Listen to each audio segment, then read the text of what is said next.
Mikabat og 631 ang nakabenepisyo sa People's Day program ni Mayor Clarex Uy, Hulyo 21 diha sa Barangay Tignapuluan ning syudad.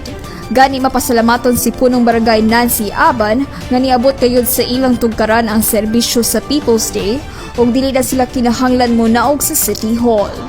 Gikan sa katawhan sa barangay Tignapuluan sa konseho sa barangay Mayor dawata ang atong dako kayo magpasalamat kanimo nga diin sa serbisyo sa atong dakbayan kanunay ang barangay Tignapuluan gyud dili niya malimtan.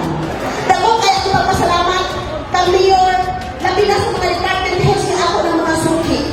Ako Osmond Mayor, salamat kaayo kay sa kanunay di nimo makalimtan ang barangay Tignapuluan. Sa laing bahin, misaad si Mayor Clarex nga dili lamang kini ang unang higayon nga dalo ng People's Day sa Barangay Tignapuluan tungod kay iyang nasabtan ang kalisod sa katawhan sa Barangay Tignapuluan nga munaog sa syudad aron lamang makaadto sa People's Day.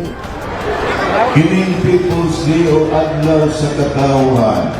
Kung unsay matagamtaman ninyo nga serbisyo dinhi karong adlaw, mo ko'y serbisyo sa naandan nga sulod sa unang termino kanako na kanunay ipahigayon sa hawanan dito sa City Hall.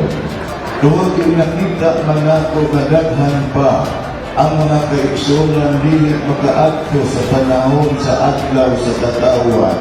Muna naning kahon o nanita kami pamaagi na mismo maduol madala dinhi sa inyong tugkaran.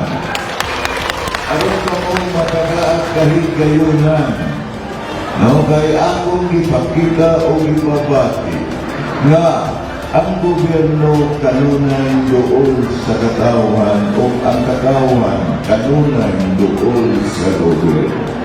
Gidala sa People's Day ang mga managkadaiyang serbisyo sa buhatan sa City Hall sama sa libreng check-up, 2 ka kilo nga bugas, wheelchair, champurado o uban pa.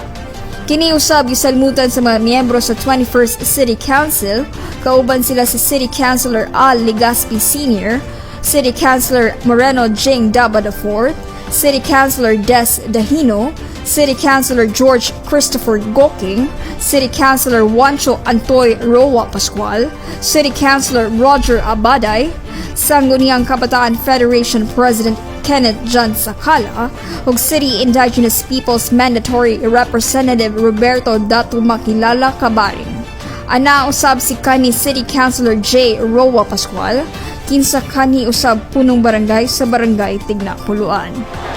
Ang Barangay Tignapuluan mao ang ikaduhang barangay nga nakatagamtam sa People's Day nga gidala sa kabarangayan. Gani mahinumduman na ang Barangay Tignapuluan mao usab ang pinakaunang barangay nga nakatagamtam sa Clarex nga serbisyo sa baryo sugod sa paglingkod ni Mayor Clarex Uy.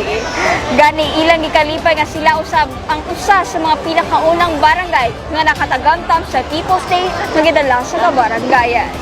Kini si Monica Borja, kauban sa kamera Sir June Caniete o Joanny Abejo, alang sa City Hall News Update.